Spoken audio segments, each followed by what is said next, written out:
Magandang araw sa lahat, sa aking mga kaibigan, followers, at mga subscribers.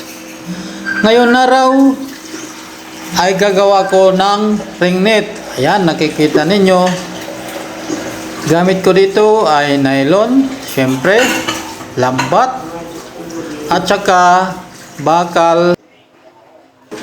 Ang lahat ng mga materialis ko dito ay hindi ko na ginastusan pa dahil ang mga ito ay mga scrap lang, at ang mga gamit na yan tulad ng bakal at nylon ay sobra lang yan ng ginawa ko ang aking concrete pond. At ang lambat naman na yan ay kinuha ko lang sa isang basurahan doon sa baybaying dagat kung saan andoon yung mga mangingisda. Kaya ko rin ginagawa ang ringnet na yan dahil pag nanguhuli kasi ako ng isda, kailangan ko pang tanggalin ang tubig sa concrete pond para lang mapadali ang panguhuli ko ng isda at dadakmain ko na lang siya. Napag-isip-isip ko na hindi ko natatanggalin ang tubig dahil nagiging magastos tayo sa tubig. Yun ang naisip ko, kaya sabi ko nga kailangan kong gumawa ng ringnet.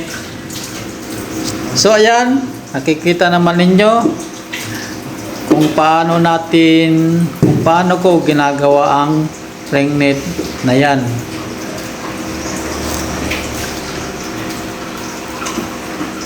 Hindi ko na kinuha pa kung ano ang sukat ng net na yan at saka ng bakal, ng pagkabilog sa bakal, pero meron akong naging pattern. Yun ay ang lata ng isang pintura. Yun ang pattern ko sa pagbilog sa ring. Pero ang haba ng lambat ay hindi ko na yan sinukat. Tiningnan ko na lang yung haba kung sakto na ba para sa akin o hindi pa. So ayan, hinihigpitan natin ang pagtatali ng nylon para hindi maging magalaw ang lambat sa pagkakapit dyan sa bakal.